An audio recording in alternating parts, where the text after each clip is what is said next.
अफगानिस्तान में cold war के दौरान जब अमेरिका जिहादी लोगों को यूएसएसआर से लड़ने के लिए ट्रेन कर रहा था और उन्हें हथियार दे रहा था, तब उसने अपने वाइल्डेस्ट ड्रीम में भी ये नहीं सोचा होगा कि एक दिन उनके तैयार किए गए लोग ही टेररिस्ट बनकर उनके ही देश में बर्बादी का मंजर खड़ा कर देंगे। गिरती बिल्डिंग्स, धुएं से भरा आसमान, चारों ओर तबाही और अफरा तफरी से भागते लोग, हर चेहरे पर डर का मंजर और हर दिल में टेररिज्म के खिलाफ नफरत। ये तस्वीरें किसी जंग के मैदान की नहीं है, बल्कि चमचमाते शहर न्यूयॉर्क की है, जो कि 9/11 की सुबह कुछ ऐसा दिख रहा था। 22 साल पहले 11 सितंबर को अमेरिका पर ऐसा आतंकी हमला हुआ जिसने 102 मिनट में अमेरिका और दुनिया के लिए बहुत कुछ बदल दिया।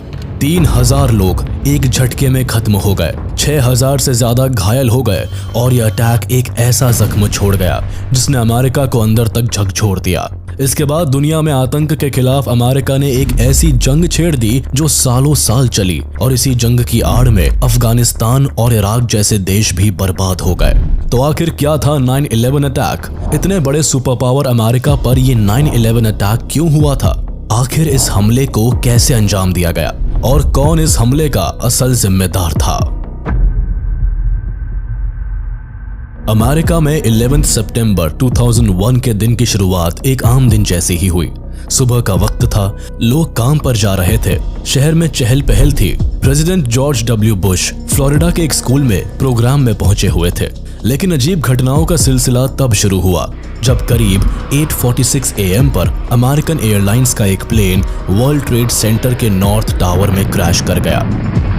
ये प्लेन अमेरिकन एयरलाइंस फ्लाइट 11 था, जिसने सुबह 8 बजे लोगन इंटरनेशनल एयरपोर्ट बॉस्टन से लॉस एंजलिस के लिए फ्लाइट भरी थी। लेकिन फ्लाइट टेक ऑफ के 15 मिनट बाद ही 5 हाईजैकर्स ने प्लेन को हाईजैक कर लिया, जो नॉर्मल पैसेंजर के भेष में प्लेन में बैठे थे। इन 5 हाईजैकर्स में से एक था मोहम्मद अट्टा, जो पायलट की तरह ट्रेन था। इजिप्ट की नागरिकता रखने वाला यह आतंकी 33 साल का था और अपने साथियों के साथ प्लेन के कॉकपिट में घुसकर इसने पायलट को पायलट से प्लेन का कंट्रोल ले लिया था। आगे इसने प्लेन को वर्ल्ड ट्रेड सेंटर की तरफ घुमा दिया और लोगों की आंखों के सामने प्लेन को वर्ल्ड ट्रेड सेंटर से टकरा दिया। नॉर्थ टावर में भयानक आग लग गई, चारों तरफ भयंकर स्मोक फैल गया। इस दौरान अमेरिका के president George Bush elementary school की क्लास में स्टूडेंट से बातचीत शुरू करने वाले थे, लेकिन तभी व्हाइट हाउस के chief staff Andrew Hill Card ने जॉर्ज बुश को आकर बताया कि एक छोटा इंजन प्रॉप प्लेन अभी वर्ल्ड ट्रेड सेंटर के नॉर्थ टावर से टकरा गया है। बुश इस खबर को सुनकर भी चुपचाप बच्चों के साथ बैठे रहे, क्योंकि उन्हें लगा कि एक एक्सीडेंट है और शायद पायलट को हार्ट अटैक आ गया होगा। इसीलिए प्रेसिडेंट ने क्लास को कंटिन्यू रखा। उधर वर्ल्ड ट्रेड सेंटर के नॉर्थ टावर में इवैक्यूएशन ऑपरेशन अभी चल ही रहा था कि 17 मिनट बाद एक और एयरप्लेन पूरी तेजी से वर्ल्ड ट्रेड सेंटर के साउथ टावर से टकरा गया।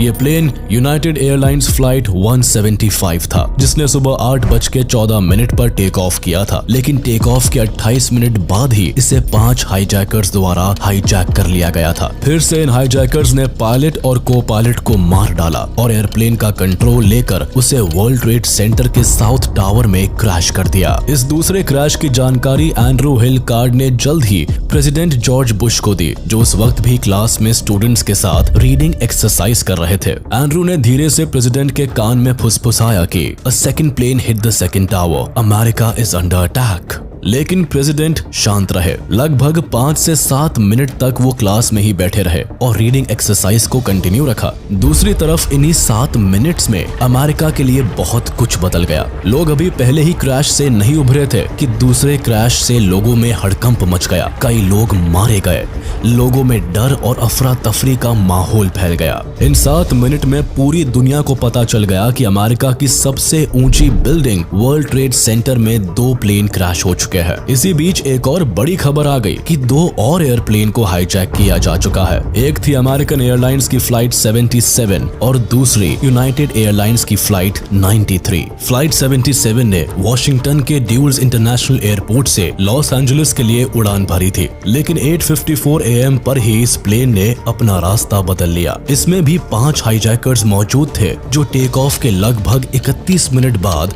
जबरदस्ती कॉकपिट में घुस गए थे। दूसरी फ्लाइट 93 न्यू जर्सी से कैलिफोर्निया के लिए डिपार्ट हुई थी और इसमें 4 हाईजैकर्स मौजूद थे। इन दोनों ही फ्लाइट्स ने अपनी डेस्टिनेशन बदलकर अमेरिका की कैपिटल वॉशिंगटन डीसी की तरफ टर्न कर दिया। वॉशिंगटन से थोड़ी ही दूर पर अमेरिका का डिफेंस डिपार्टमेंट का हेडक्वार्टर पेंटागन था, जो नेशनल सिक्योरिटी मिलिट्री पावर की नजर से अमेरिका के लिए काफी इंपॉर्टेंट बिल्डिंग थी और बदकिस्मती से हाईजैकर्स की रेडार में उनका अगला निशाना यही बिल्डिंग थी। इसीलिए हाईजैकर्स द्वारा फ्लाइट 77 को पेंटागन बिल्डिंग की तरफ मोड़ दिया गया और 9:37 AM पर यह प्लेन पेंटागन बिल्डिंग में क्रैश हो गया।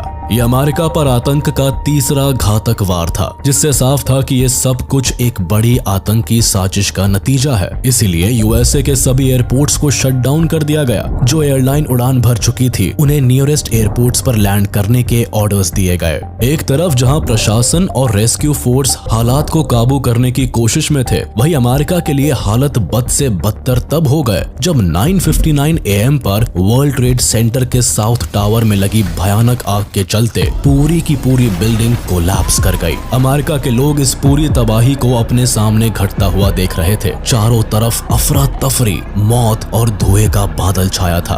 कई लोग मारे जा चुके थे।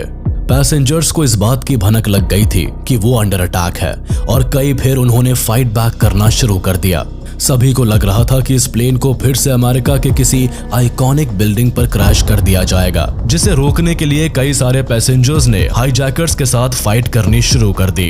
FBI के अनुसार लगभग फ्लाइट 93 से 37 एयरफोन्स कॉल किए गए थे, जो कि सीट्स के पीछे लगे थे। उधर प्रशासन में बैठे लोगों के जहन में भी हाईजैक हुए 4th प्लेन का डर सताने लगा। हमलावरों का अगला निशाना कौन सी बिल्डिंग होगी, इस सवाल ने सबको परेशान कर दिया। लेकिन हाईजैकर्स अमेरिका की इंपॉर्टेंट और आइकॉनिक बिल्डिंग को निशाना बना रहे थे, इसीलिए यह अंदेशा लगाया गया कि उनका अगला टारगेट व्हाइट हाउस या फिर यूनाइटेड स्टेट्स कैपिटल हो सकता है। व्हाइट हाउस यूएस प्रेसिडेंट का रेजिडेंस था, वही United states capital US federal government की लेजिस्लेटिव सीट थी, यानी एक तरह से यूएस का पार्लियामेंट था। ऐसे में इन पर अटैक होना एक सुपर पावर की जड़ों को हिला देने जैसा था, मगर ऐसा होता नहीं है। दरअसल एयरप्लेन में बैठे यात्रियों द्वारा छेड़ी गई बगावत और हिम्मत का असर ये हुआ कि प्लेन अपने टारगेट पर पहुंचने से पहले ही पेंसिल्वेनिया के खेतों में क्रैश कर गया। प्लेन में बैठे बहादुर यात्री तो मारे गए, लेकिन एक और बड़ा हादसा टल गया और कई लोगों की जानें बच गई। फिर 10:28 AM पर वर्ल्ड ट्रेड सेंटर का नॉर्थ टावर भी आग में जलते हुए मिट्टी में मिल गया। एक बड़े धुएं के गुब्बार ने न्यूयॉर्क सिटी के आसमान को घेर लिया। अंदर फंसे ज्यादातर लोग मारे गए और 9/11 की एक खौफनाक सुबह मौत का वो दिन बन गया जब एक ही झटके में अमेरिका ने अपने लगभग 3000 लोगों को खो दिया और 6000 लोग इंजर्ड हो गए। अमेरिका की मिट्टी में यह आज तक का सबसे डेडलीस्ट आतंकी अटैक बन गया था, जो उसकी इंटेलिजेंस एजेंसी के लिए एक बड़ा फेलियर भी साबित हुआ। अपने आप को सुपर पावर कहने वाला अमेरिका भी कहीं न कहीं कट्टर इस्लामी जिहाद की लपटों से खुद को नहीं बचा पाया और ओसामा बिन लादेन अपने मंसूबों में सफल हो गया। अमेरिका में दहशत का माहौल इतना ज्यादा बन चुका था कि प्रेसिडेंट को एयर बाउंड होने पर मजबूर होना पड़ा। सभी के मन में था कि कहीं अगला निशाना व्हाइट हाउस ना बन जाए, तो इसी वजह से प्रेसिडेंट और प्रेसिडेंट ऑफिशियल्स लगभग सभी 8 घंटों के लिए फ्लाइट्स में थे। इन्हें लग रहा था कि अमेरिका में इतनी अनसर्टेनिटी हो गई थी कि हवा ही एकमात्र सुरक्षित जगह थी। 9/11 सुपर पावर अमेरिका को झकझोर देने वाली वो आतंकी घटना थी जिसके बीज कई साल पहले ही कोल्ड वॉर में बोए जा चुके थे। इस कहानी की शुरुआत 1979 से अफगानिस्तान से हुई थी, जहां अमेरिका ने यूएसएसआर को अफगानिस्तान से हटाने के लिए मुजाहिदीन फाइटर्स को सपोर्ट करना शुरू कर दिया और एक ऐसे टेररिस्ट ग्रुप को जन्म दे दिया जो अमेरिका के लिए ही सबसे बड़ा सरदर्द बनने वाला था। अफगानिस्तान का इतिहास हमेशा से ही खूनी रहा है। यहाँ के लोग अपनी स्वतंत्रता के लिए लड़ते रहे हैं। 1919 में अफगानिस्तान को ब्रिटिश की इनडायरेक्ट हुकूमत से मुक्ति मिल गई। दरअसल दूसरे एंग्लो अफगान वॉर के बाद से ब्रिटिश ने अफगानिस्तान के फॉरेन अफेयर्स पर काबू कर लिया था, लेकिन थर्ड वॉर के बाद अफगानिस्तान को ब्रिटिश से किसी भी तरह की बंदिश से पूर्ण स्वतंत्रता मिल गई थी। इस आजादी के बाद अफगानिस्तान ने एमिर अमानुल्लाह खान ने खुद को किंग साबित कर दिया। अमानुल्लाह खान बहुत ही लिबरल और प्रोग्रेसिव एमिर था। 1926 में उन्होंने अफगानिस्तान से एमिरेट को खत्म करके अफगानिस्तान में डेमोक्रेटिक मोनार्की स्टैब्लिश किया और अब ये राजा कहलाए जाने लगे। उनके समय में पहली बार औरतों को स्कूल और कॉलेज जाने की अनुमति मिली थी। ये पहली दफा हो रहा था कि अफगानिस्तान के समाज में लिबर्टी, खुलापन और स्वतंत्रता आ रही थी। लेकिन अफगानिस्तान में अमानुल्लाह खान ज्यादा दिन तक रूल नहीं कर पाए। चूंकि अमानुल्लाह खान अफगानिस्तान को वेस्टर्न मॉडर्नाइजेशन की तरफ ले जा रहे थे, जो बात वहां के कुछ इस्लामिक ट्राइब के लोगों को बिल्कुल भी पसंद नहीं आ रही थी। खासकर औरतों का लिबरलाइजेशन वहां के लोगों को बिल्कुल नागवार हो रहा था। इसी दौरान 1928 में अमानुल्लाह खान यूरोप के टूर पर गए थे, जिसका फायदा उठाकर हबीबुल्लाह कालाकानी नाम के एक कट्टर लीडर ने रॉयल आर्मी के एब्सेंस का फायदा उठाकर कूप कर दिया और इसके साथ ही एमिर अमानुल्लाह खान को अरेस्ट करके एग्जाइल में भेज दिया गया। 1933 में जाहिर शाह अफगानिस्तान के राजा बनते हैं और अगले 40 सालों तक अफगानिस्तान के राजा बने रहते हैं। इनके 40 साल के शासन में अफगानिस्तान काफी स्टेबल रहता है और अफगानिस्तान काफी प्रोग्रेस भी करता है। 1973 में जब जहीर शाह फॉरेन ट्रिप पर गए हुए थे, तभी उनके अपने भतीजे मोहम्मद दाऊद खान ने पैरामिलिट्री और अपने कम्युनिस्ट एंड लेफ्टिस्ट दोस्तों की सपोर्ट से एक कूप किया और उनकी कुर्सी छीन ली। इसके बाद जाहिर शाह को देश छोड़कर भागना पड़ा। यहीं से अफगानिस्तान में एक एरा शिफ्ट हुआ। दाऊद खान एक कम्युनिस्ट विचारधारा वाले व्यक्ति थे, जिनकी यूएसएसआर के साथ काफी अच्छे संबंध थे। दाऊद खान लंबे समय तक अफगानिस्तान के मिलिट्री हेड भी रहे थे और इनके समय से ही अफगानी सैनिकों को यूएसएसआर ट्रेनिंग देता आ रहा था। इसके अलावा यूएसएसआर ने साउथ एशिया में अपनी पहुंच बैठाने के लिए अफगानिस्तान में अच्छा खासा इन्वेस्टमेंट भी कर रखा था। अब जब दाऊद खान की सरकार आई, तब यूएसएसआर ने खुलकर इनका समर्थन किया। इसके साथ ही दाऊद खान ने रिपब्लिक ऑफ अफगानिस्तान की स्थापना कर दी और खुद अफगानिस्तान के प्रेसिडेंट बन गए। दाऊद खान ने यूएसएसआर का सहारा लेकर अपनी सरकार तो बना ली, लेकिन अफगानिस्तान को लिबरल बनाने और कोल्ड वॉर का निशाना बनाने से बचाने के लिए अमेरिका के साथ भी संबंध बनाने लगे। लेकिन ये बात अब यूएसएसआर को खटकने लगी थी। साथ ही साथ अफगानिस्तान की जो कम्युनिस्ट पार्टी थी, वो भी दाऊद खान से खफा रहने लगी। अफगानिस्तान की communist party Peoples Democratic Party of Afghanistan ने इसी बात पर दाऊद खान के रॉयल पैलेस पर हमला करवा के उन्हें पूरे परिवार के साथ मरवा दिया गया। इसके बाद नूर मोहम्मद तराकी इस देश के प्रेसिडेंट बन जाते हैं। लेकिन जैसा कि दाऊद खान के साथ हुआ, वैसा हादसा तराकी के साथ भी हुआ। इनके अपने ही पार्टी के लोगों ने इन्हें असैसिनेट कर दिया। 1978 में हुए इस असैसिनेशन के पीछे हफीजुल्लाह अमीन का हाथ था, जो उन दिनों अफगानिस्तान के डेप्यूटी पीएम थे। इनके संबंध यूएसए के साथ अच्छे थे और चूंकि इन्होंने यूएसएसआर बैक्ड गवर्नमेंट की हत्या करवाई थी, तो यूएसएसआर भी कहां चुप बैठने वाला था। यूएसएसआर अपने चंगुल से अफगानिस्तान को किसी भी कीमत पर बाहर नहीं जाने देना चाहता था और इसी वजह से 24 दिसंबर 1979 को यूएसएसआर ने अपने सैकड़ों फाइटर जेट्स और हजारों सैनिकों को काबुल में उतार दिया। हालांकि यूएसएसआर को काबुल में आसान जीत मिल गई और इसके साथ ही पीएम अमीन की हत्या करके बाबरक करमाल को देश का नया प्रेसिडेंट घोषित कर दिया। लेकिन इसके बाद यूएसएसआर के 25,000 सैनिकों ने वापसी नहीं की। उनका मानना था कि पूरे अफगानिस्तान में कम्युनिस्ट सरकार को स्टैब्लिश किया जाए। वहीं दूसरी ओर मुजाहिदीन ने जिहादी वॉर छेड़ रखी थी।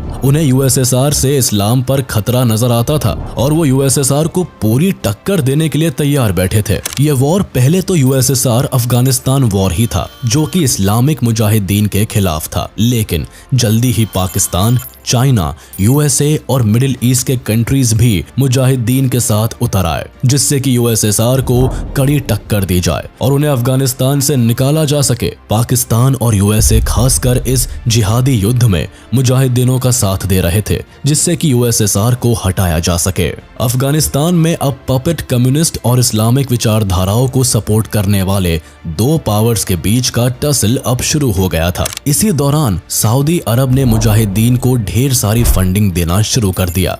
दूसरी तरफ यूएस और पाकिस्तान भी मुजाहिदीन ग्रुप की हर तरह से मदद करने लगे। ऐसे में अब अफगानिस्तान में इस्लामिक मुजाहिदीन ने सोवियत के खिलाफ पूरी बगावत कर दी।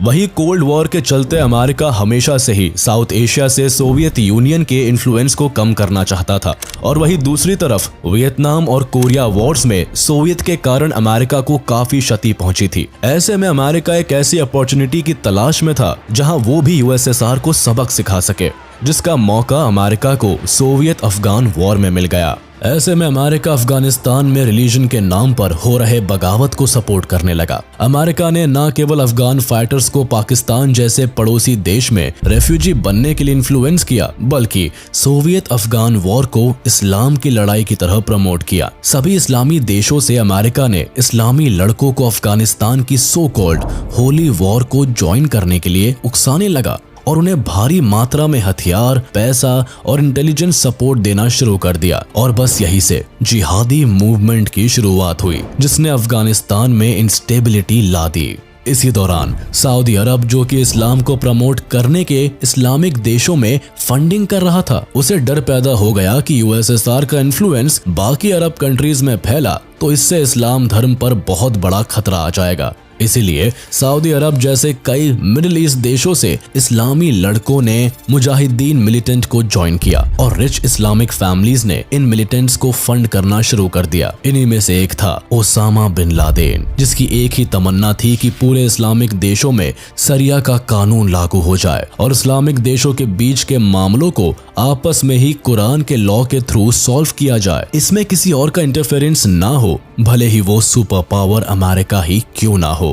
बहरहाल अफगानिस्तान की इस लड़ाई में यूएसएसआर ने फाइनली 15 मई 1988 को ऑफिशियली विड्रॉ कर लिया। लेकिन तब तक अमेरिका भी अफगानिस्तान के साथ अच्छे संबंध में नहीं रह गया था और जो मुजाहिदीन अब तक अमेरिका के सपोर्ट में यूएसएसआर के खिलाफ लड़ रहे थे, अब वही मुजाहिदीन अमेरिका के खिलाफ लड़ने लगे। ओसामा बिन लादेन का मानना था कि यूएसए को गल्फ वॉर्स में इंटरफेयर करने की जरूरत नहीं थी और ईरान पर यूएसए के हमले के बाद लादेन की यूएसए के प्रति नफरत और भी बढ़ गई। 2002 में पब्लिश्ड लेटर टू अमेरिका में लादेन ने कहा था कि इजराइल के एक्सपेंशन में सपोर्ट करना गुनाह है और अमेरिका इस गुनाह में सबसे आगे है और यही वजह है कि लादेन या अल-कायदा अमेरिका को इसकी सजा जरूर देगा। ओसामा बिन लादेन अपनी कट्टरपंथी इस्लामी सोच के चलते मुजाहिदीन मिलिटेंट को फुल सपोर्ट करने के लिए पाकिस्तान के पेशावर में आया था। इसी के लिए ओसामा बिन लादेन ने अल-कायदा ऑर्गेनाइजेशन को भी बनाया, जिसका मकसद ग्लोबल इस्लामिस्ट रेवोल्यूशन लाना और जिहाद को जारी रखना था। हालांकि पहले इनका टारगेट सोवियत यूनियन और कम्युनिस्ट सरकार को अफगानिस्तान से खदेड़ना था, लेकिन 1989 में जब शर्मनाक हार के साथ सोवियत यूनियन ने अफगानिस्तान से एग्जिट किया, तब ओसामा बिन लादेन का ध्यान इराक की तरफ शिफ्ट हो गया।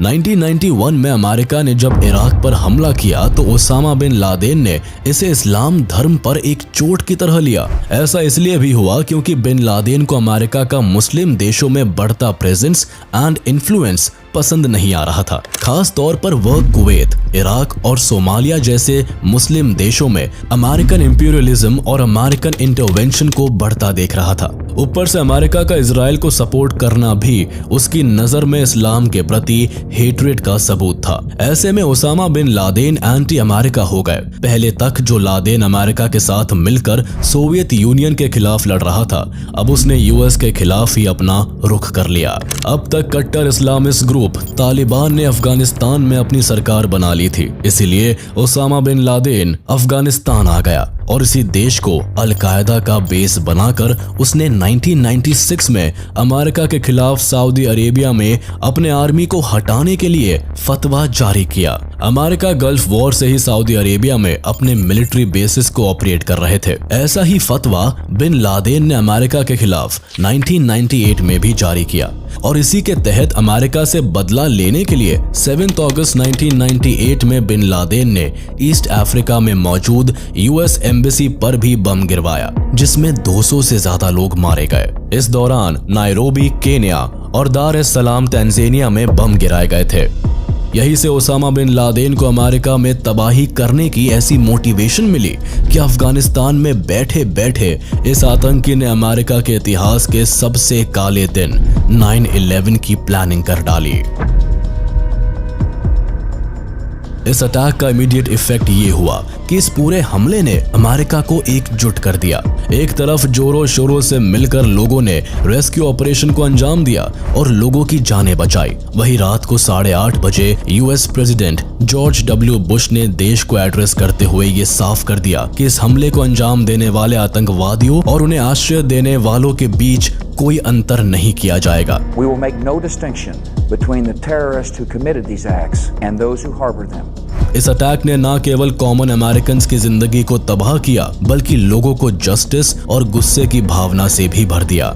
जल्द ही American president George W Bush ने घोषित कर दिया कि ये काम आतंकवादी ओसामा बिन लादेन और आतंकी संगठन अल-कायदा का है, जो अफगानिस्तान में अल-कायदा ऑर्गेनाइजेशन को चला रहा है। इसके बाद अमेरिकन प्रेसिडेंट ने तालिबान से ओसामा बिन लादेन को अमेरिका को हैंडओवर करने के लिए कहा, लेकिन तब तालिबान ने अमेरिका के इस ऑफर को रिजेक्ट कर दिया और अमेरिका से सबूत की फरमाइश की गई। तो यूएसए ने आतंकवाद के खिलाफ जंग छेड़ दी, जिसके समर्थन में नेटो कंट्रीज ने भी अमेरिका का साथ दिया। इस जंग को वॉर ऑन टेरर का नाम दिया गया, जिसकी शुरुआत अफगानिस्तान से की गई। 7 अक्टूबर 2001 को अमेरिका अपने नेटो एलाइज के साथ मिलकर अफगानिस्तान में घुस गया और ओसामा बिन लादेन को पकड़ने के लिए तालिबान के खिलाफ जंग छेड़ दी। अफगानिस्तान में अमेरिका ने न केवल अल-कायदा के ठिकानों को निशाना बनाया बल्कि तालिबान को भी पीछे खदेड़ दिया।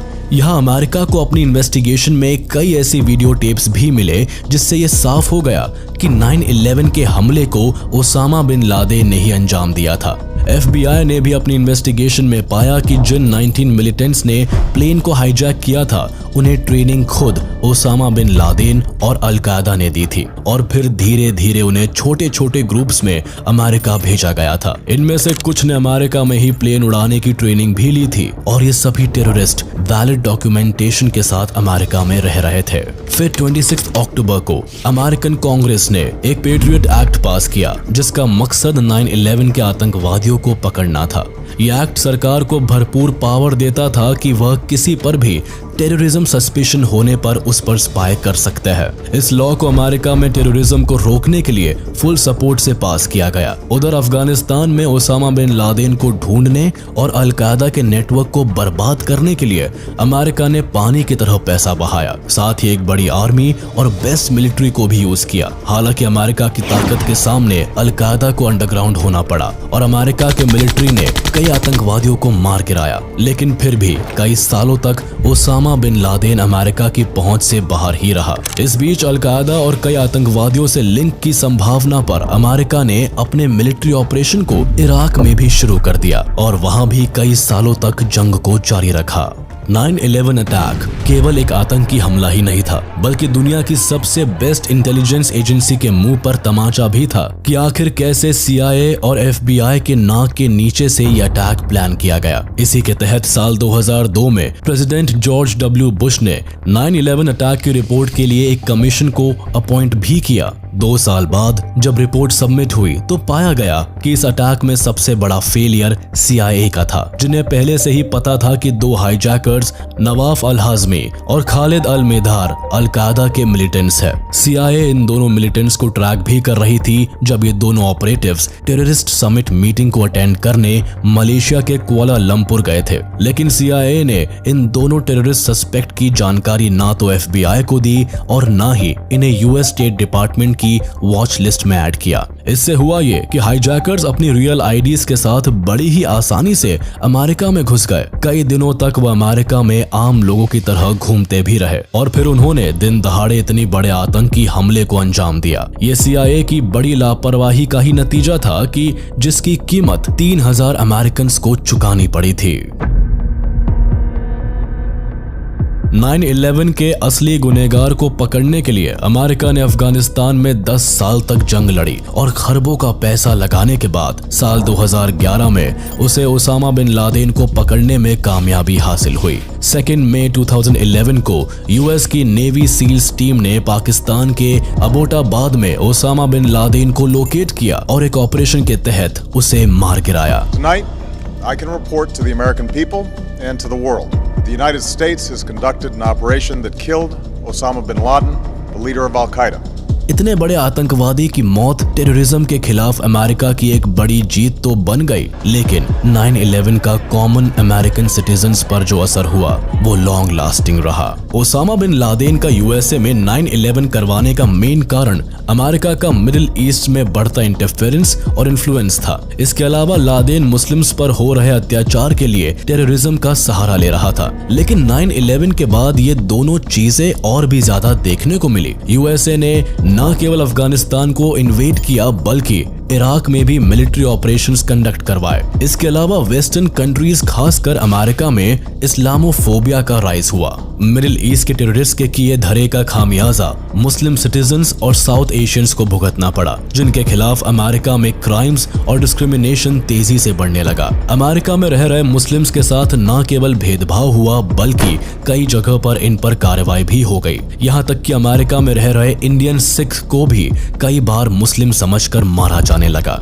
अमेरिकन पब्लिक में बढ़ते डर ने मुस्लिम्स के खिलाफ ऐसे एक्सट्रीमिज्म को जन्म दिया जिसकी वजह से कई जगह पर मुस्लिम्स को जेल में डालकर मारा पीटा गया और एक लार्ज स्केल पर ह्यूमन राइट्स वायलेशन बढ़ता चला गया। इससे हुआ ये कि फ्रस्ट्रेटेड और भेदभाव से गुस्से में आकर और भी ज्यादा लोग आतंक का रास्ता अपनाने लगे। हालांकि अमेरिका ने ओसामा बिन लादेन को मारकर 9/11 का बदला तो ले लिया, लेकिन इसकी कीमत अफगानिस्तान और इराक को चुकानी पड़ी, जहां कई मासूम लोगों ने जान गंवाई। देश की राजनीतिक और आर्थिक अर्थव्यवस्था और भी अस्थिर हो गई और अफगानिस्तान केवल एक जंग का मैदान बनकर रह गया जिस पर आज तालिबानियों का राज है। इसी के साथ हम आपसे विदा लेते हैं। उम्मीद है आपको ये वीडियो जरूर पसंद आया होगा। आप इस वीडियो को अपने दोस्तों के साथ शेयर करना बिल्कुल भी ना भूले। साथ ही चैनल को सब्सक्राइब जरूर कर दे।